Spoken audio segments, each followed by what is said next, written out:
بسم اللہ الرحمن الرحیم. ہمارا ہفتے وار درس قرآن کا وقت ہو گیا. محترم حافظ رحیم خان صاحب سے گزارش.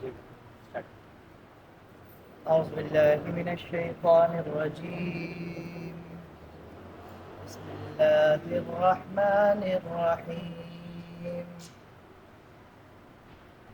ان اللہ وملائکتہ یصلون علی النبی يا أيها الذين آمنوا صلوا عليه وسلموا تسليما.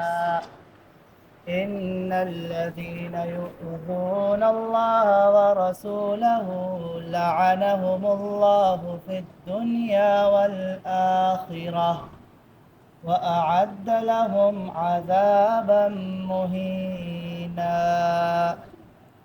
صدق اللہ العظیم. شروع اللہ کے نام سے جو بنتے ہیں مہربان فرمانے والا ہے. عزیزان گرامی، میں نے ابھی آپ کے سامنے سورہ احزاب کی 2 آیات، بہت عمومی آیات ہیں جو ہم اکثر و بیشتر درود شریف کے حوالے سے خطبہ جمعہ میں سنتے ہیں. ہر خطبہ جمعہ میں ہمیں یہ الفاظ دہرائے جاتے ہیں. ان اللہ و ملائکتہ یصلون علی النبی یا ایھا الذین آمنوا صلوا علیہ وسلموا تسلیما. یہ آیات سورہ احزاب کے اندر آیت نمبر 56 اور پھر اس کے بعد 57 آیت ہیں جو میں نے آپ کے سامنے تلاوت کی ہے.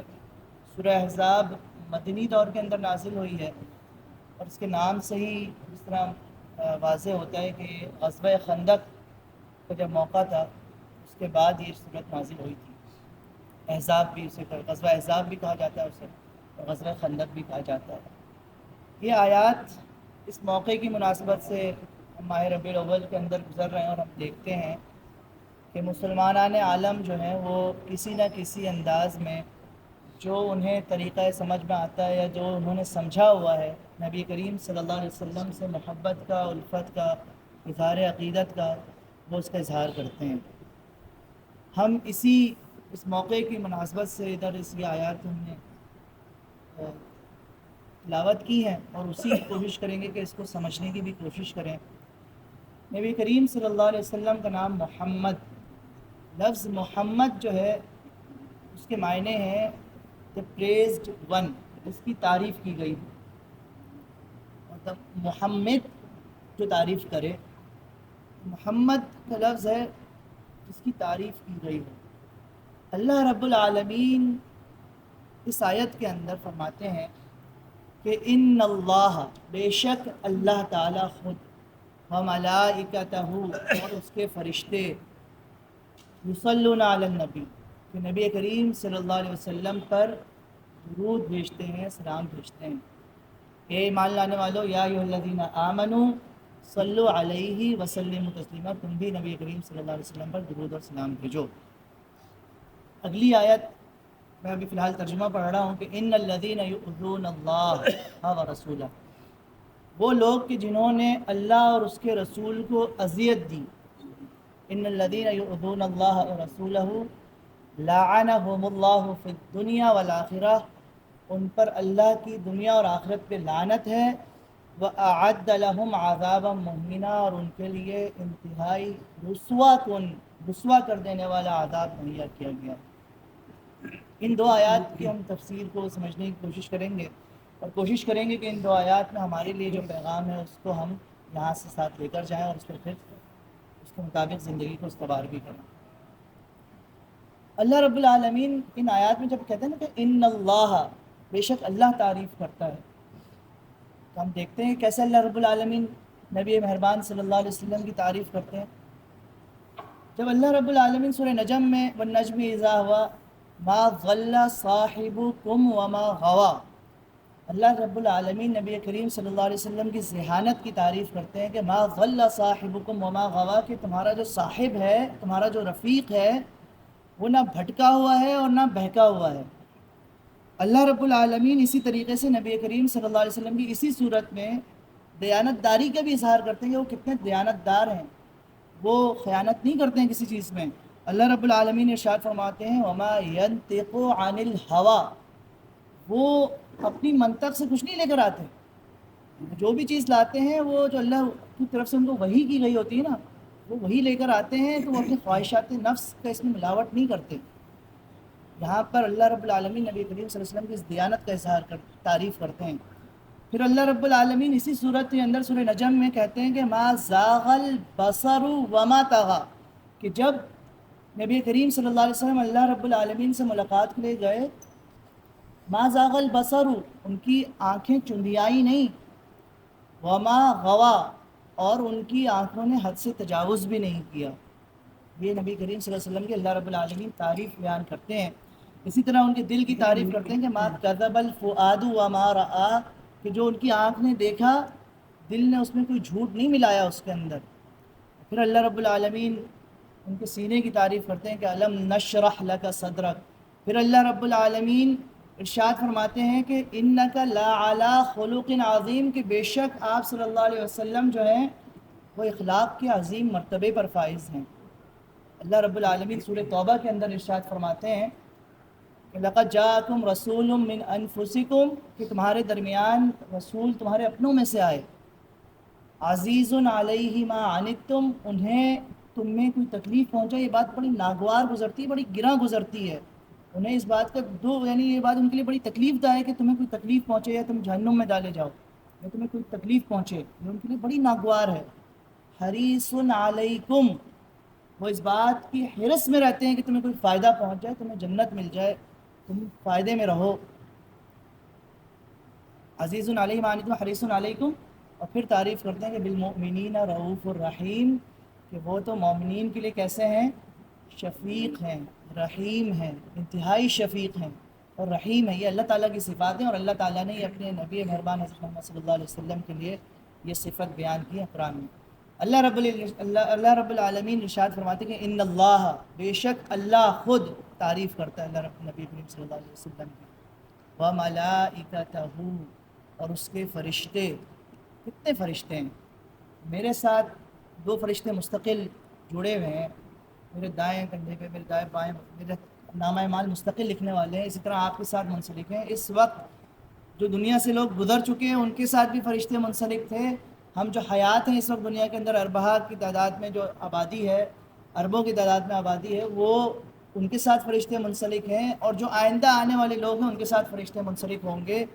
اور پھر جو بیت معمور ہے، رب کا جو گھر ہے آسمانوں پہ، اس پہ جو فرشتے طواف کر رہے ہیں، اس کے بارے میں آتا ہے کہ جب سے دنیا کی یعنی کائنات کی تخلیق کی گئی ہے، اس وقت سے جب ایک فرشتہ اس بیت معمور کی طواف کر لیتا ہے نا، تو پھر قیامت تک اس کی دوبارہ باری نہیں آنی ہے۔ اتنے فرشتے ہیں جو اللہ رب العالمین کی حمد میں لگے ہوئے ہیں، اور وہ اللہ رب العالمین کی، اس سے ہمیں ان کی تعداد کا اندازہ ہوتا ہے۔ اللہ رب العالمین ان کے بارے میں کہتے ہیں کہ یہ جو فرشتے ہیں نا، یہ فرشتے بھی نبی کریم صلی اللہ علیہ وسلم پر درود اور سلام بھیجتے ہیں، ان پر سلامتی بھیجتے ہیں، ان کی تعریف بیان کرتے ہیں، ان کے لیے برکت کی دعا کرتے ہیں۔ تو اے مومنو، تم بھی یہ کام کرو، یا ایھا الذین آمنوا صلوا علیہ وسلموا تسلیما۔ اور کس طرح کیا جائے؟ ہم ایک علماء کی محفل میں تھے اور اس میں گفتگو ہو رہی تھی، اس میں انہوں نے، ہمارے استاد تھے، انہوں نے ہم سے اس بارے میں بتایا کہ ایک جو درود شریف ہے نا، یہ نبی کریم صلی اللہ علیہ وسلم کی درود، سلامتی، برکت کی دعا ہے اس کے اندر، اور سب سے جامع تو درود ابراہیمی ہے۔ کہتے ہیں کہ اگر کسی بھی درود کے اندر، کسی بھی درود شریف کے اندر 5 اجزاء کو شامل کر دیا جائے تو وہ اب درود کے اعتبار سے ایک جامع اور مکمل درود تصور کیا جاتا ہے۔ اور اس کے اندر سب سے پہلی چیز ہے کہ نبی کریم صلی اللہ علیہ وسلم کا نام مبارک اس میں شامل ہو، ان کی آل کا اس میں ذکر ہو، نمبر 2۔ نمبر 3 کہ ان کی تعریف یعنی صلوات ان پر بھیجی گئی ہو۔ نمبر 4 ان پر سلامتی کی دعا ہو، اور نمبر 5 اس میں برکت کی دعا کی گئی ہو۔ جس میں یہ 5 اجزاء شامل ہو جائیں، علماء کرام کہتے ہیں کہ یہ ایک جامع اور مکمل درود شریف تصور کی جاتی ہے۔ تو اب میں آپ لوگوں کو ایک وہ بتا دیتا ہوں مختصر سی، جس کے اندر یہ چاروں پانچوں مختصر انداز میں آ جائیں کہ اللہم صلی علی محمد، نمبر 1 محمد، اللہم صلی علی محمد وعلی آلہ، صلی علی پہلے آگے، اللہم صلی علی محمد وعلی آلہ وبارک وسلم۔ یہ 5 اجزاء اس کے اندر بہت مختصر سی ہے، ہماری زندگی میں اس کا معمول ہونا چاہیے کہ ہم اٹھتے بیٹھتے چلتے پھرتے گاڑی پہ سفر کرتے ہوئے کہ ہر وقت اپنی زبان کو درود پاک سے در رکھیں۔ پھر اگلی آیت بہت سخت ہے، ان الذین یؤذون اللہ، وہ لوگ جو اللہ اور اس کے رسول کو اذیت دیتے ہیں۔ کون لوگ تھے یا کون لوگ ہیں؟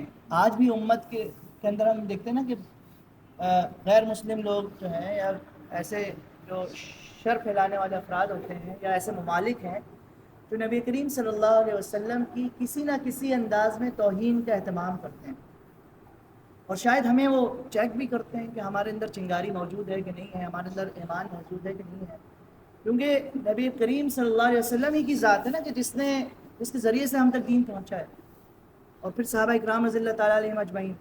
جب ان کی ذات ہی کو ہمارے لیے مطلب یعنی اس کی اہمیت نہیں رہے گی تو پھر ان کی جو بات تھی، جو ان کی سیرت تھی، اس کی اہمیت بھی ہمارے دل سے ختم کر دی جائے۔ یہ ان کا طریقہ واردات ہے۔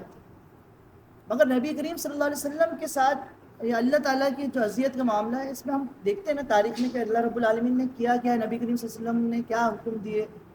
ہم یہ دیکھتے ہیں کہ نبی کریم صلی اللہ علیہ وسلم کی سیرت کے اندر ہی ولید بن مغیرہ ہے، سردار ہے، قریش کا سردار ہے اور زیرک ہے، اور لوگ مشورے کے لیے بیٹھے ہوئے ہیں کہ حج کا زمانہ آنے والا ہے اور نبی کریم صلی اللہ علیہ وسلم پھر لوگوں کو جو قافلے آئیں گے ان کو جو ہے وہ دعوت دیں گے، تو ہم کس طریقے سے لوگوں کو نبی کریم صلی اللہ علیہ وسلم سے متنفر کریں یا ان کی دعوت سے روکیں۔ تو ان لوگوں نے، نوجوان جو تھے، انہوں نے کہا کہ تم بتاؤ ولید بن مغیرہ سے، اس نے کہا کہ تم لوگ پہلے اپنی بات رکھو پھر میں آخر میں بات کروں گا۔ اس نے جو ہے کسی نے کہا کہ نبی کریم صلی اللہ علیہ وسلم لوگوں سے یہ کہیں گے کہ نبی کریم نعوذ باللہ جو ہے وہ کاہن ہے۔ اس نے کہا کہ نہیں، میں جانتا ہوں نبی کریم صلی اللہ علیہ وسلم کے اندر کاہنوں والی کوئی بات نہیں ہے، یہ ولید بن مغیرہ کہہ رہے ہیں۔ پھر لوگوں نے کہا کہ ایسا کرتے ہیں کہ ہم کہیں گے کہ نبی کریم صلی اللہ علیہ وسلم نعوذ باللہ مجنون ہیں۔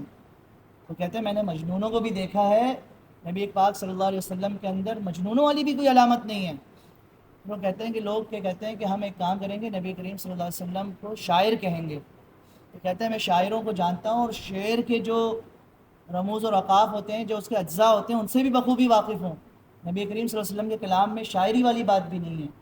وہ کہتے ہیں کہ لوگ کہتے ہیں کہ ہم کہیں گے کہ نبی کریم صلی اللہ علیہ وسلم جو ہے نعوذ باللہ ساحر ہیں، جادوگر ہیں۔ کہتے ہیں واللہ میں جانتا ہوں کہ جادوگروں والی علامت بھی نبی کریم صلی اللہ علیہ وسلم میں موجود نہیں، مگر سب سے متوازن بات یہی لگتی ہے، اس لیے ایک کام کرتے ہیں کہ ہم یہی بات جو ہے سب طے کر لیتے ہیں کہ ہم یہی بات سب سے کہیں گے اور لوگوں کو متنفر کریں گے نبی کریم صلی اللہ علیہ وسلم سے۔ یہ مشورہ کرنا اور یہ رائے دینا اور اس پہ لوگوں کو جمع کرنا، اللہ رب العالمین کو یہ اتنی ناگوار گزری کہ اللہ رب العالمین نے اس پر آیات قرآنی نازل فرمائی۔ ان شجرۃ الزقوم طعام الاثیم کالمہل یغلی فی البطون کغلی الحمیم خذوہ فاعدلوا الی سواء الجحیم۔ مطلب اس کے اندر سأرہقہ صعودا آتا ہے کہ یعنی اس کے لیے کہا گیا کہ اللہ رب العالمین اس کو جو ہے نا سخت عذاب، یعنی پہاڑی جو عذاب کا پہاڑ ہوتا ہے اس پہ چڑھائیں گے۔ اللہ رب العالمین اتنے سینسٹیوٹی دکھائی اللہ رب العالمین نے اس انداز پر، اس کی نافرمانی یعنی نبی کریم صلی اللہ علیہ وسلم کے حوالے سے اس تدبیر کرنے پر۔ ابو جہل کو ہم سب جانتے ہیں، کہتا تھا کہ میں کیا ہوں، ابو الحکم ہوں، میں جو ہوں عزت والا ہوں، کرم والا ہوں، یعنی میرے نام، میں سردار ہوں، میری عزت ہے، میں بڑا رحیم ہوں۔ پھر اللہ رب العالمین نے اس کی عداوت، اس کی نبی کریم صلی اللہ علیہ وسلم سے دشمنی پر کیا کیا؟ اللہ رب العالمین نے آیات قرآنی کے اندر پھر وہ آیات نازل کی سورہ دخان کی، اور اس کے اندر پھر اس سے کہا کہ آخر میں اس کو کہا کہ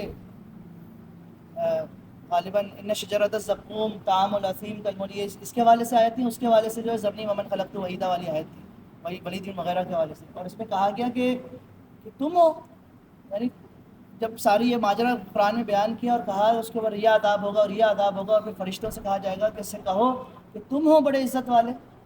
یہ ابو جہل کے لیے قرآن میں ارشاد فرمایا۔ ابو لہب نبی کریم صلی اللہ علیہ وسلم کا دشمن، چچا، جب نبی کریم صلی اللہ علیہ وسلم نے دعوت عام دی سب سے پہلے اپنے قریش کے لوگوں کو جمع کر کے، تو سب سے پہلے تکذیب کرنے والا نبی کریم صلی اللہ علیہ وسلم کے ابو لہب تھا، اور کہتا تھا کہ نعوذ باللہ تم نے مجھے اس کام کے لیے بلایا تھا۔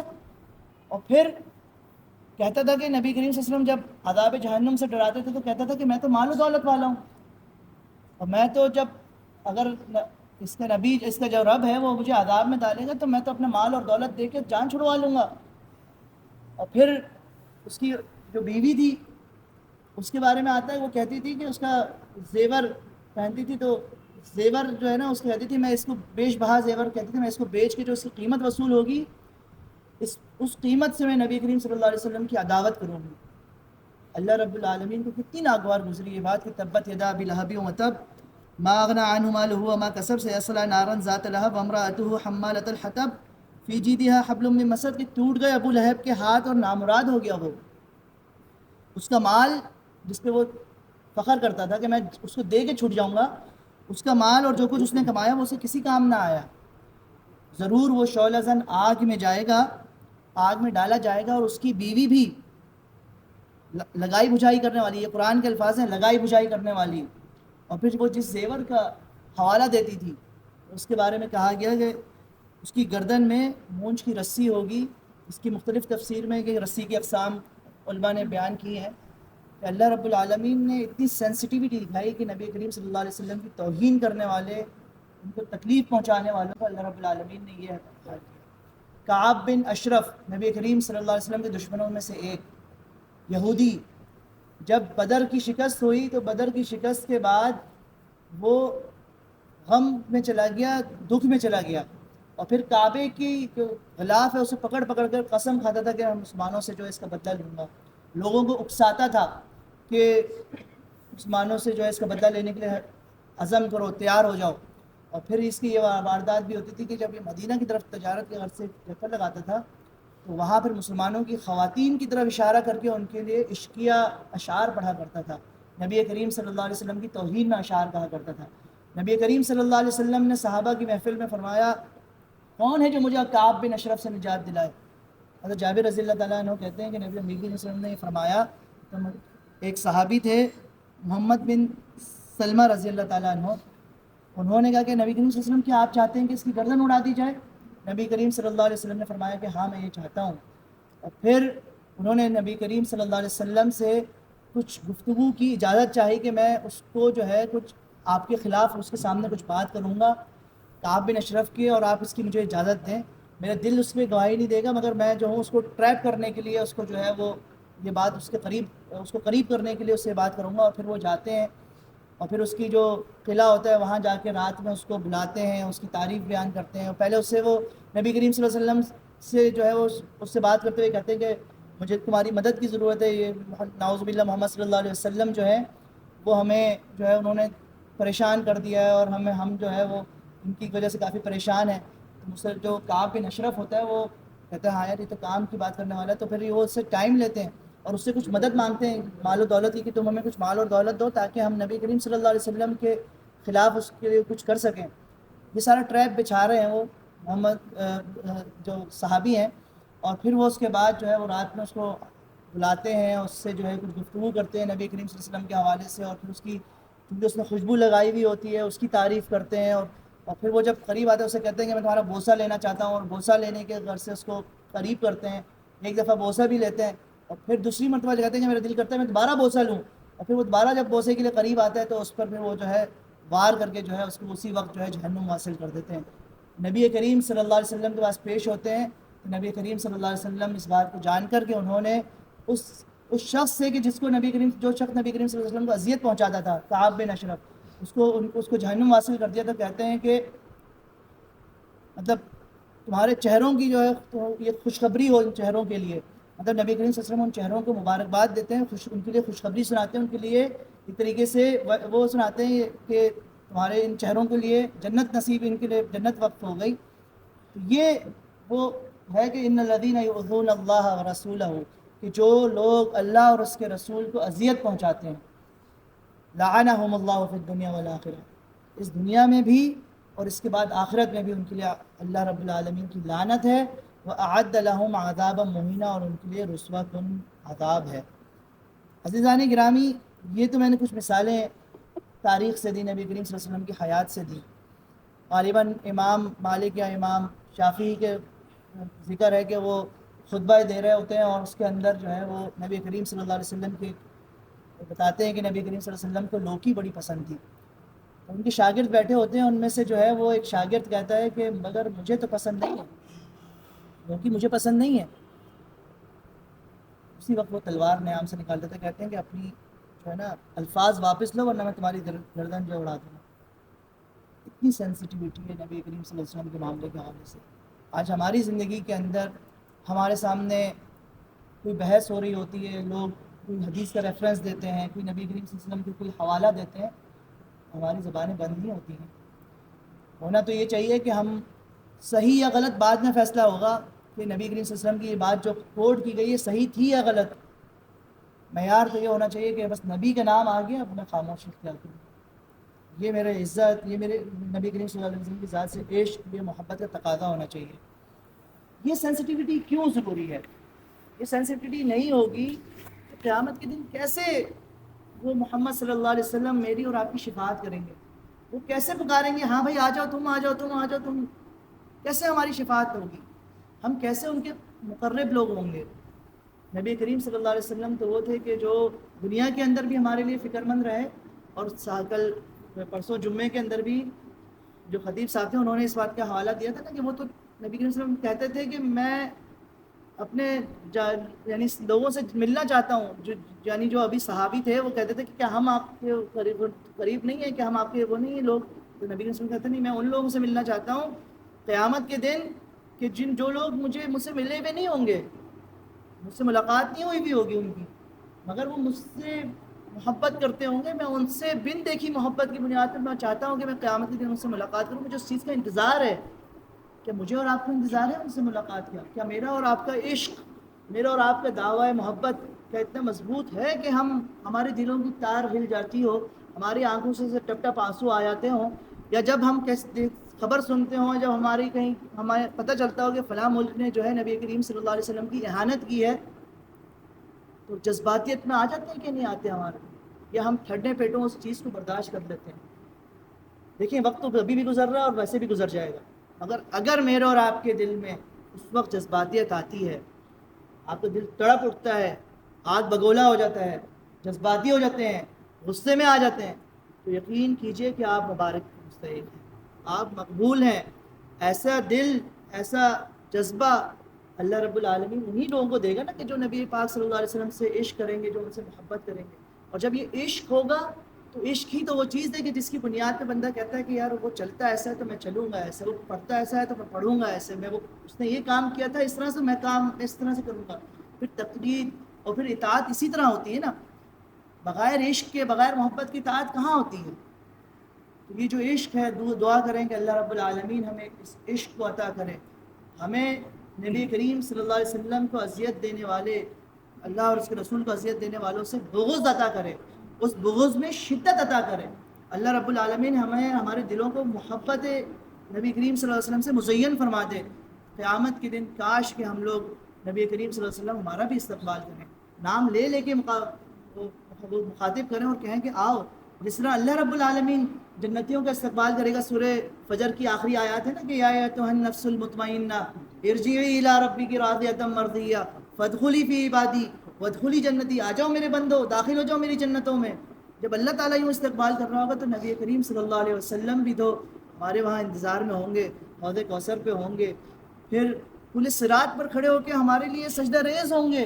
اللہ رب العالمین سے کہہ رہے ہوں گے کہ میرے ابھی بھی کچھ امتی ہیں جو اس پار ہیں، جو جہنم میں جلائے جا رہے ہیں، جو انہیں عذاب دیا جا رہا ہے، ان کے لیے بار بار مانگ رہے ہوں گے. وہ تو نفس نفسی کا وقت ہوگا، اس وقت بھی محمد صلی اللہ علیہ وسلم ہماری فکر کر رہے ہوں گے. تو کیا میں اور آپ ان کی سیرت کو سمجھنے کی کوشش کریں گے نہیں کریں گے؟ آپ کے لیے، ہم نے اپنے لیے، ہم کوشش کرتے ہیں کہ ایسی چیزوں کی بار بار تذکیر کریں کہ جس سے ہماری نبی کریم صلی اللہ علیہ وسلم سے تعلق جڑا رہے. اور اسی سلسلے میں ہم نے ظاہر سے مختلف چیزیں پلان کر رہے ہوتے ہیں. تو اس کے اندر آئندہ آنے والے دنوں میں انشاءاللہ اگلے جمعہ اور ہفتے سے 10 روزہ جمعہ اور ہفتہ، ہر جمعہ اور ہفتے کو عشاء کی نماز کے بعد انجمن کمپلیکس میں 10 روزہ جو ہے وہ سیرت النبی کورس کا آغاز کر رہے ہیں. اور اس میں مقصد یہی ہے کہ ہم کسی بھی طریقے سے نبی کریم صلی اللہ علیہ وسلم کے اسوے کو سمجھنے کی کوشش کریں، ان کی تعلیمات کو سمجھنے کی کوشش کریں. 1 گھنٹے کا وقت پتہ بھی نہیں چلتا، ہم گھروں میں باتیں کرتے ہوئے گزار دیتے ہیں. 9 بجے سے 10 بجے تک کا وہ وقت ہوگا انشاءاللہ. جمعہ اور ہفتہ، ہر جمعہ اور ہفتے کو 5 ہفتوں تک کلاس ہوگی. تو آپ لوگوں سے گزارش ہے کہ اس میں بھی شریک ہوئیے، اور کوشش کیجئے کہ اپنی محبت کا انداز اس طرح سے بنائیں کہ لوگ آپ کو کہیں کہ یہ اجنبی ہے. یعنی یہ اجنبیت کے شکار ہو گئے، یہ تو بالکل ہی ان کا رنگ بدل گیا ہے کہ کہتے ہیں نا کہ مجنون کہنے لگے لوگ. کہ آپ کہیں کہ لوگوں کو فخر سے بتائیں کہ یار میں جس بندے سے محبت کرتا ہوں نا، اس کے بارے میں میرے پاس جو ہے وہ 10 کتابوں کا 20 کتابوں کا ذخیرہ، اور صرف ذخیرہ نہیں ہے، میں نے اس کا مطالعہ کیا ہے. آئیڈیل تو یہ ہوتا ہے نا کہ بھائی آپ اس کو پڑھیں، آپ اس کو مختلف انداز میں پڑھیں، بار بار پڑھیں، مختلف رائٹرز کے بعد کی اس کے انداز میں پڑھیں، مطلب انگریزی ہو، عربی ہو، اردو ہو، آپ اس کو پڑھیں، اس کے عشق میں مبتلا ہو جائیں، یہ انداز اپنائیں. اللہ تعالیٰ سے دعا ہے کہ ہم سب کو نبی کریم صلی اللہ علیہ وسلم کی محبت، ان کی عقیدت، ان سے عشق اور ان کی اطاعت کرنے کی توفیق عطا فرمائے. وآخر دعوانا الحمد للہ رب العالمین. سبحان اللہ وبحمدہ سبحان اللہ العظیم. یا اللہ تو رحمان الرحیم ہے، ہم پر رحم فرما. الہ العالمین تو معاف کرنے والا ہے، تیری صفت ہے معاف کرنا. تو غفور ہے، تو تواب ہے. رب العالمین ہمارے گناہوں کو بخش دے، ہماری توبہ کا قبول فرما. پروردگار تو ہدایت دینے والا ہے، تیری صفت ہدایت ہادی ہے. پروردگار ہمیں ہدایت عطا فرما. رب العالمین ہمارے صغیرہ اور کبیرہ گناہوں کو بخش دے. مولا کریم ہمارے والدین کو صحت اور تندرستی عطا فرما. ہمارے متعلقین جو دنیا سے جا چکے ہیں، الہ العالمین ان کی مغفرت فرما اور ہمیں ان کے لیے صدقہ جاریہ بنا. رب العالمین ہم سے راضی ہو جا. مولا کریم ہمیں نبی کریم صلی اللہ علیہ وسلم کے اسوے کے ساتھ کھڑے ہونے والا، ان کی زندگی کو سمجھ کر اپنی زندگی کو زندگی کی طرح ڈھالنے والا بنا دے. رب العالمین ہمیں ان کا عشق عطا فرما، ان کی محبت عطا فرما. سبحان اللہ وبحمدہ سبحان اللہ العظیم. سبحان ربک رب العزت عما یصفون وسلام علی المرسلین والحمد للہ.